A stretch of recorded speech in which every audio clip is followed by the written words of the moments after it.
الصلاۃ والسلام رسول اللہ اما بعد اعوذ باللہ من الشیطان الرجیم بسم اللہ الرحمن الرحیم یا ایھا الذین آمنوا قوا انفسکم واہلکم نارا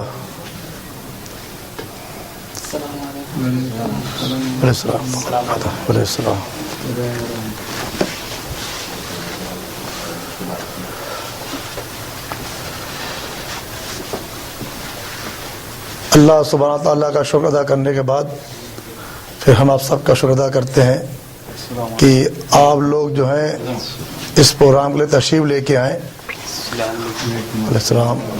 اور اس پروگرام میں لانے کا مقصد یہ ہے کہ یہاں پہ جو لوگ بھی آ رہے ہیں کہ ان کو دین حق کی معلومات ہو، دین حق کی معلومات ہو. اور مقصد یہ ہے یہاں بلانے کا، جو میں نے قرآن کی آیت پڑھی، یا ایھا الذین آمنوا قوا انفسکم واہلکم نارا، اے ایمان والو تم اپنے آپ کو اور اپنے اہل و عیال کو جہنم کی آگ سے بچاؤ. تاکہ یہ مجلس جمع کرنے کا مقصد یہ ہے کہ اللہ سبحانہ و تعالیٰ کا جو فرمان ہے اور نبی کریم صلی اللہ علیہ وسلم کا جو طریقہ ہے یہ ہم سب تک پہنچے. اسی لیے محفل جمع کی جاتی ہے، اسی لیے محفل کے لیے بلایا جاتا ہے، یہ مجلسیں ہوتی ہیں، علماء بلائے جاتے ہیں کہ وہ اس بات کو آپ تک کے پہنچائیں کہ حق کیا ہے. تو یہ مجلسوں کو بلانے کا مقصد صرف یہ کہ انسان جو خود بھی جہنم سے آگ سے بچے اور اپنے اہل اور عیال کو بھی جہنم کی آگ سے بچائے. وہ کیسے بچے گا؟ جب دین کی علمی محفلوں کو جوائن کرے گا. تو یہ مقصد ہے یہاں پہ لوگوں کو جمع کرنے کا. میں زیادہ وقت نہ لے کے میں شیخ کو دعوت دیتا ہوں. شیخ نعیم اللہ صاحب تشریف لے کے آئے، اپنے پروگرام کا آغاز کریں.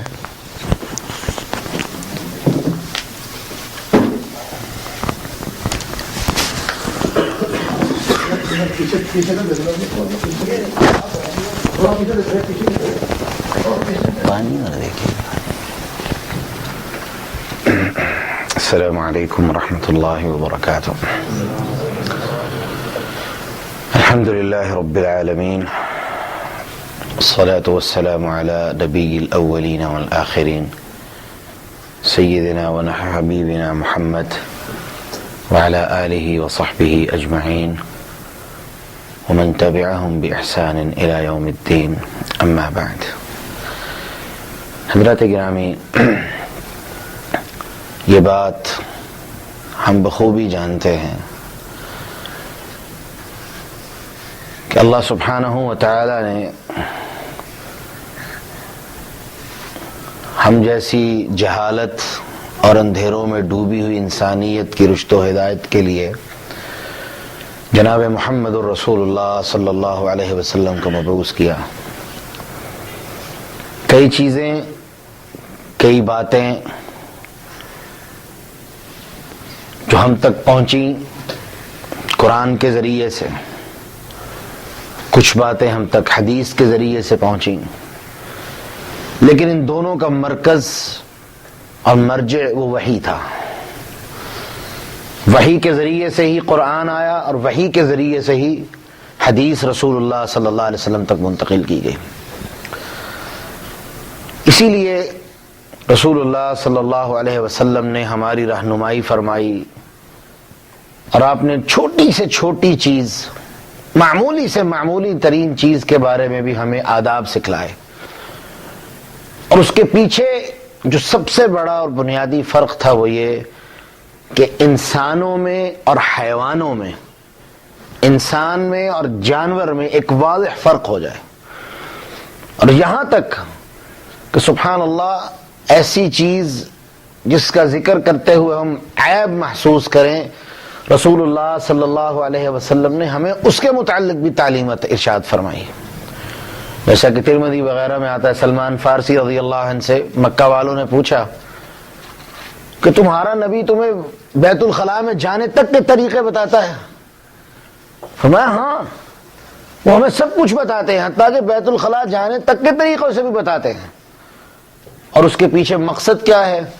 مقصد صرف ایک ہے کہ ہم میں اور حیوانوں میں، انسان میں اور جانور میں ایک فرق واضح ہو جائے.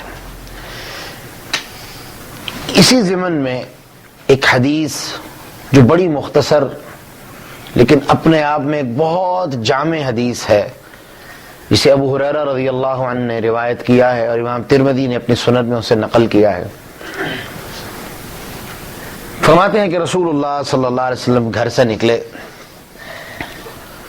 اور آپ مسجد میں تشریف فرما ہوئے، اور فرمایا بھی بات یہ ہے من یأخذ عنی ہؤلاء الکلمات ویعمل بہن، میرے پاس کچھ باتیں ہیں میں بتانا چاہتا ہوں، تو کون ہے تم میں سے جو ان باتوں کو لے لے اور اس پہ عمل کرے؟ او یعلم من یعمل بہن، اگر وہ خود عمل نہ کر سکتا ہو تو کسی کو بتا دے جو ان باتوں کے اوپر عمل کر لے، یا خود بھی عمل کرے آگے بھی پہنچا دے تاکہ اور لوگ بھی اس کے اوپر عمل کریں۔ تو ابو ہریرہ رضی اللہ عنہ نے فوراً ہاتھ کھڑا کر دیا، اللہ کے رسول میں انشاءاللہ آپ سے وہ باتیں لوں گا، میں آپ سے وہ باتیں سیکھوں گا۔ تو آپ نے رسول اللہ صلی اللہ علیہ وسلم نے ابو ہریرہ کا ہاتھ پکڑا، فعدى خمسا، اور 5 شمار کیے، 5 چیزیں گنوائیں۔ سب سے پہلے آپ نے فرمایا اتق المحارم تکن اعبد الناس۔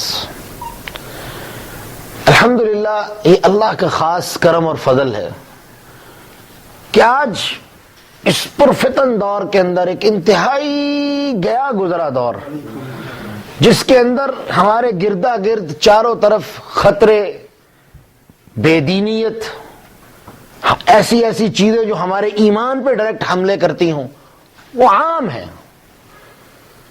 ایسی شکل میں یہ جو چیز رسول اللہ صلی اللہ علیہ وسلم نے ہمیں تعلیم فرمائی، سبحان اللہ، یہ ان حالات کے اندر بھی انسانیت کے لیے ایک بالکل اندھیرے کے اندر روشنی کی مانند ہے۔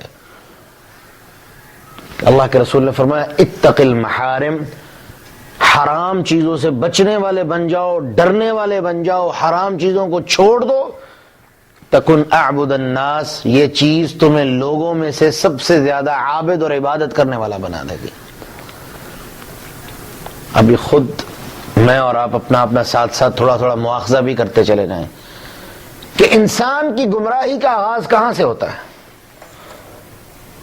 گمراہی کی ابتدا اور اس کا سلسلہ آغاز کہاں سے چلتا ہے؟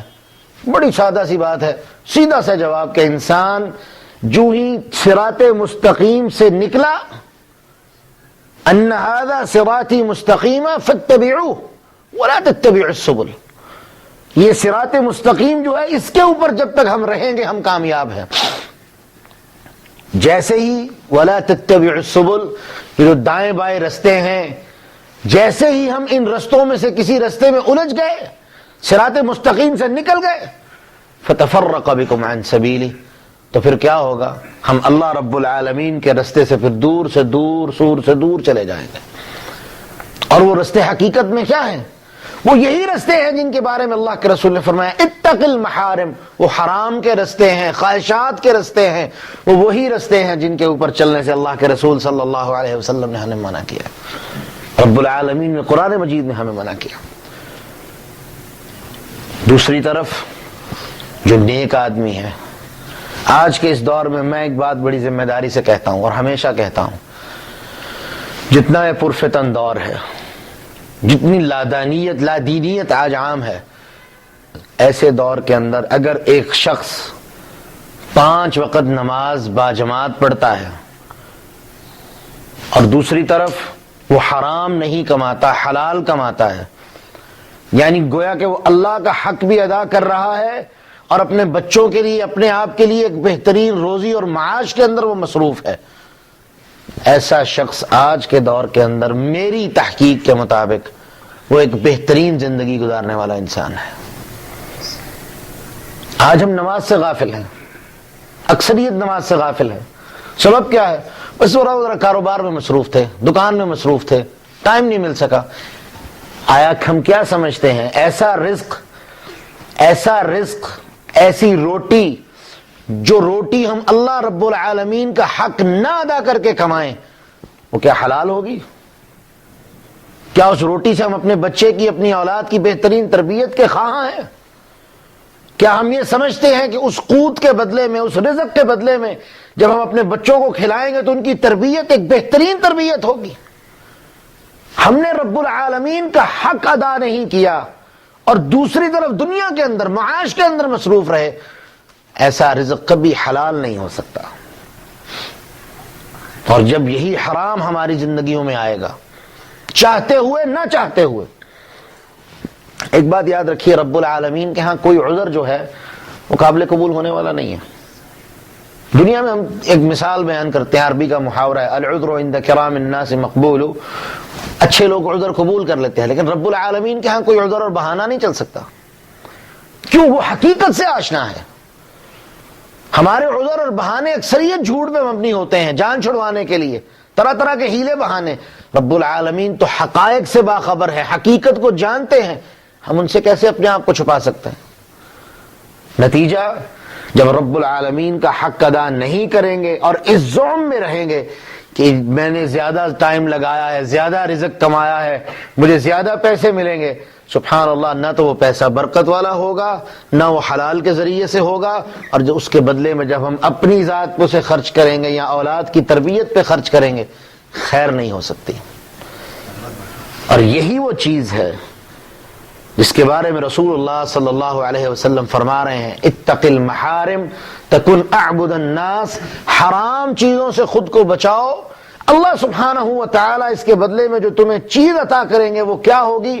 تکن اعبد الناس، تم لوگوں میں سب سے زیادہ عابد بن جاؤ گے۔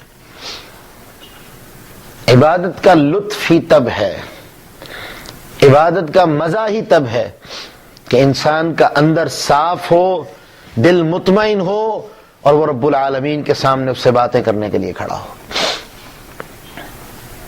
اور شاعر نے ایک بات بڑی خوبصورت کہی ہے، وہ کہتا ہے، طائر لاہوتی، اس رزق سے موت اچھی جس سے آتی ہے پرواز میں کوتاہی۔ یہ حقیقت ہے۔ ہماری پرواز کیا ہے، منزل کیا ہے؟ رب العالمین کی رضا، منشا اور مرضی، اس کے مطابق زندگی گزارنا۔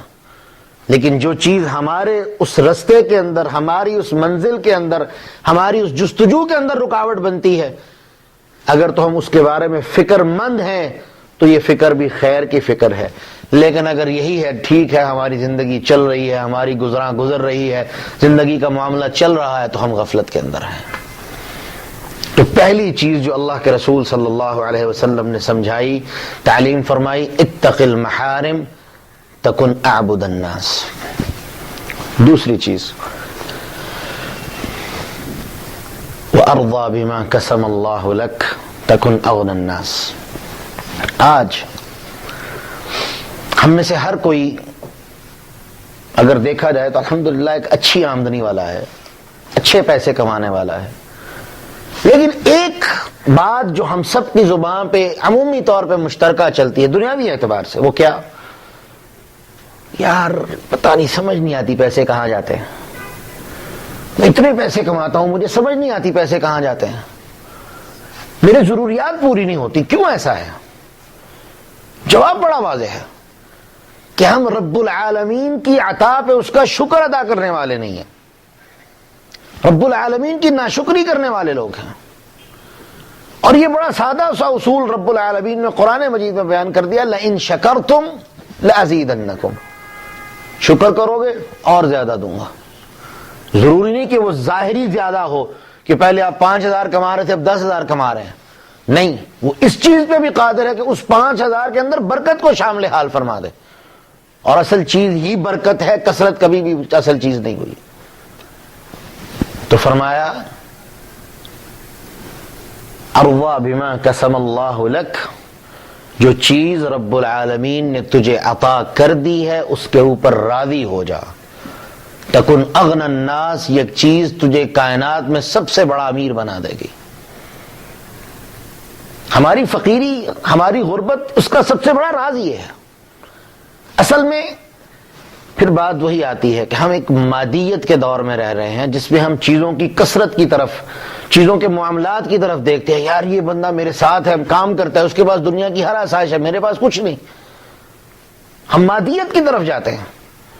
جبکہ مومن، ایک ضعیف روایت میں یہ بات آتی ہے لیکن یہ بات حقیقت پہ مبنی ہے، اللہ کے رسول کی طرف اس کی نسبت تو ٹھیک نہیں لیکن ہے حقیقت پہ مبنی، وہ کیا کہ اللہ سبحانہ و تعالی نے مومن کو ایک فہم اور فراست عطا کی ہے، ایک عقل عطا کی ہے، عقل سلیم عطا کی ہے، جو صرف مومن کا خاصہ ہے، کسی دوسرے کو نہیں ملی۔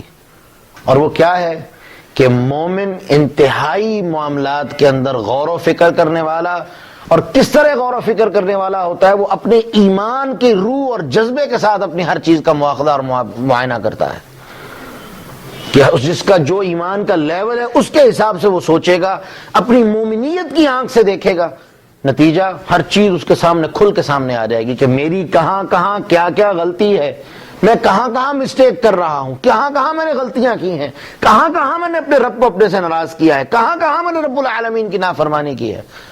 نتیجہ وہ ساتھ ساتھ اپنی اصلاح کرتا چلا جائے گا۔ اور جب وہ یہ دیکھے گا ہی نہیں کہ میرا اور میرے رب کا کیا تعلق ہے، جب اس کی فکر یہ ہوگی کہ جتنی میں محنت کرتا ہوں اتنا میں کما لیتا ہوں، سبحان اللہ، پھر وہ کماتا ہی رہے گا اور شکوے کرتا رہے گا۔ وَأَرْضَى بِمَا قَسَمَ اللَّهُ لَكَ، جو چیز رب العالمین نے ہمیں دے دی ہے، یا اللہ تیرا شکر ہے، اللہ تیرا شکر ہے۔ کیا یہ ہمارے رسول صلی اللہ علیہ وسلم کی سنت نہیں؟ اب خود فرمایا کرتے تھے، اللہ ایک وقت کھانے کو دے کہ کھاؤں اور تیرا شکر ادا کروں، دوسرے وقت میں بھوکا رکھ تاکہ بھوکا رہ کے تیری نعمت کا ایک احساس میرے اندر پیدا ہو اور میں تجھ سے تیری نعمت کا طالب بنوں، مانگنے والا بنوں۔ کیا اللہ سبحانہ و تعالی رسول اللہ صلی اللہ علیہ وسلم کو دینے پہ قادر نہیں تھے؟ یا اللہ کے رسول صلی اللہ علیہ وسلم اللہ سے جو چاہتے مانگنے پہ قادر نہیں تھے، لیکن مسکینی کو اختیار کر کے مانگ کے اللہ سے مسکینی کو لیا، اور اس مسکینی کے اندر بھی جو ہمیں چیز سکھائی وہ کیا، اپنے اسوے سے جو ہمیں سمجھایا وہ کیا، کہ جو اللہ دے دے اس پہ شکر کرنے والے بن جاؤ، تمہارے وہم و گمان میں نہیں ہوگا کہ وہ تمہیں کہاں کہاں سے رزق، فراوانیاں، برکتیں اور وسعتیں عطا فرماتا چلا جائے گا۔ لیکن اگر یہی زبان پر جملہ رہا، پتہ ہی نہیں جی، میں بڑی محنت کرتا ہوں، میں یوں میں یہاں ہوں، پھر وہ میں ہی رہے گی، رب العالمین کا کہیں نام اور وجود باقی نہیں ہوگا، نتیجہ ساری زندگی وہ دکھ اور غم اور تکلیف کے اندر ہی گزار دے گا۔ لیکن جب مومن بندہ رب العالمین کی عطا پہ راضی ہو جاتا ہے، پھر اسے کوئی پرواہ نہیں ہے، اسے پھر کسی چیز کی کوئی فکر باقی نہیں رہتی۔ اور یہی وہ لاجک اور فلسفہ ہے جو اللہ کے رسول صلی اللہ علیہ وسلم نے سمجھایا کہ اگر تم اللہ رب العالمین کے دیے پہ راضی ہو جاؤ، اس کے بدلے میں اللہ تم پہ جو انعام کرے گا وہ یہ کہ تمہارے دل کو ان دنیاوی سوچوں اور معاملات سے پاک کر کے تمہیں غنی کر دے گا، امیر کر دے گا، بے پرواہ کر دے گا۔ تیسری چیز جو رسول اللہ صلی اللہ علیہ وسلم نے فرمائی، وہ آج ہمارے معاشرے میں وہ چیز مفقود ہو چکی ہے، ختم ہو چکی ہے۔ وہ کیا؟ احسن الی جارک تکن مؤمنا، اپنے پڑوسی کے ساتھ بہترین اور اچھا سلوک کرو، اللہ اس کے بدلے میں جو تمہیں چیز عطا کرے گا وہ کیا کہ تمہارا ایمان جو ہے وہ مکمل اور کامل ہو جائے گا۔ یہ چیز آج ہمارے معاشرے میں موجود نہیں۔ رسول اللہ صلی اللہ علیہ وسلم نے مومن کی بات کی، آپ نے فرمایا وہ مومن ہی نہیں، وہ مومن ہی نہیں جو خود پیٹ بھر کے کھا کے رات سویا رہا اور اس کا پڑوسی بھوکا پڑا رہا، وہ مومن ہی نہیں۔ اور یہاں کیا فرمایا کہ مومن ہونے کے لیے یہ چیز شرط ہے کہ تم اپنے پڑوسی کے ساتھ بہترین سلوک کرو۔ اللہ کے رسول کے گھر میں جب بھی کوئی اچھی چیز بنتی تو آپ سیدہ عائشہ کو کہا کرتے تھے، عائشہ اس کے اندر تھوڑا پانی زیادہ ڈال لینا۔ کیوں؟ بھائی ہمسایوں کا حق ہے ان کی طرف بھیجنا، خدیجہ کی سہیلیاں ہیں ان کی طرف بھیجنا، کیونکہ ان لوگوں کا ہم پہ حق ہے۔ اور رسول اللہ صلی اللہ علیہ وسلم فرماتے ہیں کہ اللہ نے مجھے پڑوسی کے حق میں اتنی تلقین کی، اتنی تلقین کی، اتنی تلقین کی کہ مجھے یہ گمان ہونا شروع ہو گیا کہ کہیں اللہ یہ اعلان نہ فرما دیں کہ پڑوسی کا پڑوسی کی وراثت کے اندر بھی حق مقرر کر دیا گیا ہے۔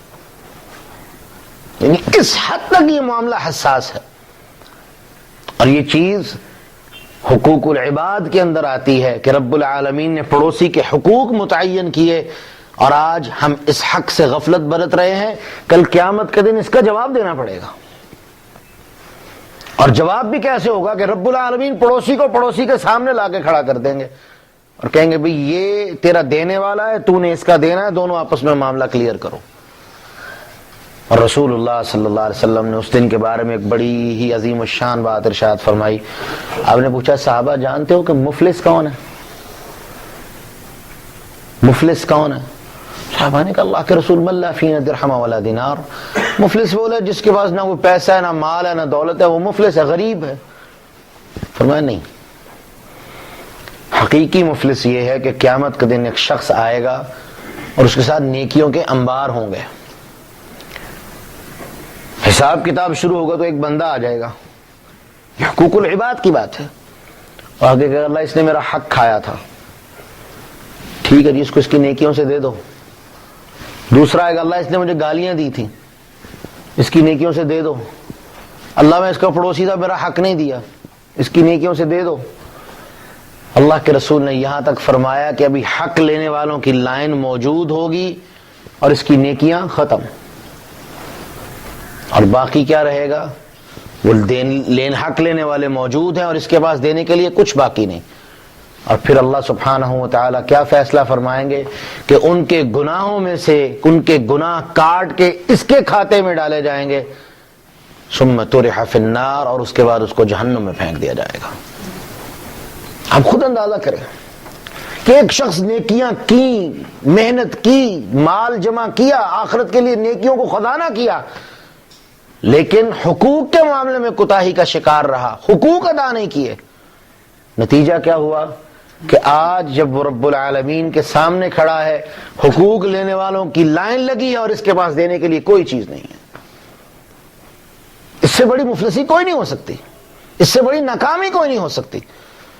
تو بجائے اس کے کہ قیامت کے دن ہم ایک ایک نیکی کی قدر و قیمت ہوگی، ہم اپنی نیکیاں دے کے اور لوگوں کے گناہ اپنے سر لے کے جان چھڑوائیں، کیا اس سے 1000 گنا یہ بات بہتر نہیں کہ ہم دنیا کے اندر ہی اپنا محاسبہ کریں اور جن کے حقوق اللہ نے ہماری زندگی کے اندر متعین کیے ہیں ان کے حق دینے والے بن جائیں؟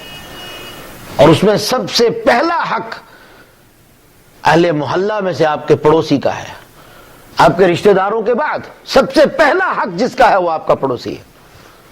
اور اللہ کے رسول صلی اللہ علیہ وسلم نے اس کی جو خاص طور پہ تلقین فرمائی وہ یہ کہ یہ عربوں کے اندر ایک پرانی بیماری ہے کہ یہ لوگ اس وقت بھی پڑوسی کے حقوق کا خیال نہیں کرتے تھے۔ 3 چیزیں جو تاریخی طور پہ ثابت ہیں کہ اہل عرب کے اندر یہ بہت بڑی کوتاہی تھی، جس کے لیے رسول اللہ صلی اللہ علیہ وسلم نے کئی مواقعوں پہ خاص طور پہ ان لوگوں کو تلقین کی۔ ایک غلاموں کے حقوق کے معاملے میں، دوسرا پڑوسیوں کے حقوق کے معاملے میں، اور تیسرا اپنی ذات پہ کسی دوسرے کو ترجیح دینا، یعنی اپنی ذات کے اندر تکبر اور فخر کا شکار ہونا۔ اللہ کے رسول صلی اللہ علیہ وسلم نے یہ 3 چیزیں خاص طور پہ اس قوم کو نصیحت کی۔ اس میں ایک پڑوسی کا حقوق، پڑوسی کے معاملات سب سے پہلے تو فرمایا اگر تم اپنے ایمان کو مکمل کرنا چاہتے ہو، ایمان والے بننا چاہتے ہو، اپنے ایمان کو کامل اور مضبوط کرنا چاہتے ہو تو کیا ہے کہ پڑوسی کا جو حق ہے احسن الی جارک، وہ کیا ہے کہ تم اپنے پڑوسی سے بہترین سلوک کرو۔ اس چیز کے اوپر آؤ تکم مؤمنہ، اللہ تمہیں ایمان کی کاملیت اور لذت عطا فرما دے گا۔ اور مفسرین نے، محدثین نے، شارحین حدیث نے اس چیز کو، پڑوسی کے حقوق کو ایمان کے جو بنیادی اساس اور شواخیں ہیں ان کے اندر شامل کیا ہے۔ جیسا کہ ایک حدیث میں آتا ہے، صحیح بخاری اور مسلم کی روایت ہے، الایمان بضع و60 شعبہ، وفی روایت اخری الایمان بضع و70 شعبہ، کہ ایمان کے 76 یا 66 ایمان کے سٹیپ اور درجے ہیں۔ افضلها قول لا الہ الا اللہ، سب سے بہترین جو ایمان کا درجہ ہے وہ قول لا الہ الا اللہ ہے۔ وَأَدْنَاهَا إِمَاتَةُ الْأَذَىٰ عَنِ الطَّرِيقِ، اور سب سے کمزور ترین ایمان کا درجہ وہ اماطۃ الاذی عن الطریق، رستے میں پڑی ہوئی کسی تکلیف والی چیز کو رستے سے ہٹا دینا ہے۔ تو پڑوسی کے حقوق یہ ایمان کے درجوں میں سے اور ایمان کی شاخوں میں سے ایک شاخ ہے۔ اس سے کوئی بندہ نظر انداز، اس معاملے کو کوئی بندہ نظر انداز نہیں کر سکتا، اس چیز سے کوئی بندہ اپنی ذمہ داری سے عہدہ برا نہیں ہو سکتا۔ چوتھی چیز جو رسول اللہ صلی اللہ علیہ وسلم نے فرمائی وہ کیا؟ احب لاخیک ما تحب لنفسک تکن مسلما. مسلمان بننے کے لیے، اسلام کو مضبوط کرنے کے لیے، گویا کہ یوں کہہ لیجئے اپنے اندر رب العالمین کا ڈر، خوف، ایمان اور اہل ایمان کی محبت پیدا کرنے کے لیے اللہ کے رسول فرماتے ہیں جو چیز تم اپنے لیے منتخب کرتے ہو، اپنے لیے پسند کرتے ہو، اس چیز کو اپنے بھائی کے لیے پسند کرو، تم صحیح معنوں میں مکمل کامل مسلمان بن جاؤ گے. حضرت ابو طلحہ رضی اللہ عنہ یہ وہ صحابی ہیں جن کو یہ عظمت اور اعزاز حاصل ہے کہ ان کی شادی کا حق مہر وہ یہ تھا کہ یہ اسلام لے آئیں گے. ان کی بیوی ام سلیم جو حضرت انس کی والدہ تھی رضی اللہ عنہا، انہوں نے انہیں پیغام شادی بھیجا، اور وہ اسلام کی جو جلیل القدر خواتین ہیں رسول اللہ صلی اللہ علیہ وسلم کے زمانے میں، صحابیات، ام سلیم کا نام ان میں آتا ہے. اتنی عظمت والی عورت تھی، انتہائی صابرہ، اللہ کے دین کے لیے انتہائی غیورہ، اور اللہ کے دین کے معاملات میں قطعاً کسی کی کوئی پرواہ نہ کرنے والی. ابو طلحہ یہ اچھے نسب والے تھے، اچھا خاندان تھا، مالدار آدمی تھے. انہوں نے پیغام نکاح بھیجا. ام سلیم نے کہا ابو طلحہ بات یہ ہے کہ تم اچھے آدمی ہو، حسب نسب والے ہو، تم سے شادی کرنے کے لیے تم سے شادی کرنا کسی بھی عورت کا اعزاز ہوگا، لیکن میں مجبور ہوں، تمہارے رشتے کو میں ٹھکرا نہیں سکتی، تم اچھے آدمی ہو، لیکن میری ایک مجبوری ہے، وہ یہ کہ میں مسلمان ہوں اور رب العالمین نے مجھے اجازت نہیں دی کہ میں کسی کافر کے منہ لگوں. اس حد تک غیرت. ابو طلحہ کہتے ہیں کہ بھئی اگر ٹھیک ہے، اگر یہ بات ہے تو اگر میں ایمان لے آؤں تو پھر ام سلیم کہتی ہیں میرا حق مہر ہی یہ ہوگا کہ تم ایمان لے آؤ، میں تم سے شادی کرنے کے لیے تیار ہوں. اس قدر عظیم عورت تھی. اور ابو طلحہ جب ان کے شوہر بنے تو پہلے بھی وہ ایک اچھے انسان تھے، لیکن پھر اور تبدیلیاں، کسی کی صحبت کا کسی پہ اثر جو پڑتا ہے، ابو طلحہ میں بڑی تبدیلیاں آئیں. رسول اللہ صلی اللہ علیہ وسلم کے ایک مہمان آئے تو آپ نے اعلان کیا مسجد میں، بھئی کون ہے جو آج رات میرے مہمان کی مہمان نوازی کرے. ابن کثیر نے اس روایت کو اپنی تفسیر میں نقل کیا ہے اور شیخ البانی نے اس کو حسن کہا ہے. ابو طلحہ کہنے لگے اللہ کے رسول میں یہ خدمت کروں گا. مہمان کو لیا، گھر چلے گئے، جا کے بیوی سے پوچھا، ام سلیم سے پوچھا کھانے کے لیے کچھ ہے؟ کہنے لگی ایک بندے کا کھانا ہے، آپ نے بھی کھانا ہے، میں نے بھی کھانا ہے، بچوں کو میں نے ویسے ہی بھوکا سلا دیا. کہنے لگے بس ٹھیک ہے کوئی بات نہیں، آج تو اور میں بھی بھوکا گزارا کر لیں گے، اللہ کے رسول صلی اللہ علیہ وسلم کا مہمان ہے، اس کی خدمت کرتے ہیں، اس سے بڑا ہمارے لیے کیا اعزاز. تو آج وہ کھانا اسے کھلا دیتے ہیں، اس کی خدمت کرتے ہیں. ٹھیک. اب عربوں میں یہ روایت ہے ہمیشہ سے، بلکہ آج الحمدللہ یہ روایت پوری دنیا میں چل نکلی کہ مہمان اور میزبان دونوں بیٹھ کے اکٹھے کھانا کھاتے ہیں. یہ بھی مہمان کے اعزاز میں سے ایک چیز ہے، تکریم میں سے ایک ہے، اس کو عزت دینا، کہ اس کے ساتھ بیٹھنا، کھانا کھانا، اس سے بات کرنا، یہ ایک عزت کے طریقوں میں سے ایک طریقہ ہے. ام سلیم کو کہنے لگے ام سلیم جب کھانا لگ جائے اور ہم دونوں دسترخوان پہ جا کے بیٹھ جائیں تو خاموشی سے کسی بہانے سے چراغ کو بجھا دینا. وہاں ٹیوب لائٹ تو تھی نہیں، یہی دیے چلتے تھے، تیل کے، سرسوں کے تیل پہ چراغ جلتے تھے. ام سلیم نے یہی کام کیا. اندھیرا، اب وہ مہمان کھانا کھا رہا ہے، ایک ہاتھ روٹی کی طرف، ایک ہاتھ سالن کی طرف وہ کھانا کھا رہا ہے. ابو طلحہ رضی اللہ عنہ بھی یہی کام کر رہے ہیں کہ ایک ہاتھ روٹی کی طرف، ایک سالن کی طرف، منہ کی طرف بھی جا رہا ہے، لیکن نہ روٹی کو چھوا، نہ سالن کو چھوا، نہ لقمہ منہ میں گیا، اور اس کے ساتھ بیٹھے رہے. اور دل میں کیا ہے کہ اللہ تو جانتا ہے اس کے علاوہ ہمارے پاس کھانے کے لیے کچھ نہیں، اور یہ تیرے رسول علیہ السلام کا مہمان ہے اور اس کی خدمت کرنا ہمارے لیے شرف کی بات ہے. صبح ہونے سے پہلے جبریل قرآن لے کے آ گئے. اللہ نے قرآن نازل کر دیا، اور وہ کیا کہ مومنوں کی عظمت یہ ہے وَيُؤْثِرُونَ عَلَىٰ أَنفُسِهِمْ وَلَوْ كَانَ بِهِمْ خَصَاصَةٌ، کہ ایک مومن اپنے دوسرے مومن کو اپنی ذات پہ ترجیح دیتا ہے، خواہ اس کو کوئی نقصان یا گھاٹا ہی کیوں نہ اٹھانا پڑے۔ یہ مومن کی ایک شان اور عظمت ہے۔ تو فرمایا جو چیز اپنے لیے پسند کرتے ہو، اب کیا ابو طلحہ کا جی نہیں تھا کہ وہ کھانا کھائے؟ انہیں بھوک بھی تھی، انسان بھی تھے، ان کی بیوی بھی موجود ہے، لیکن ایک مہمان، دوسرا مومن، تیسرا اللہ کے رسول کا مہمان، سبحان اللہ، یہ چیزیں ایسی تھی کہ انہوں نے اپنی ذات کو سائیڈ پہ رکھ دیا، اپنی ذات کو الگ کر دیا۔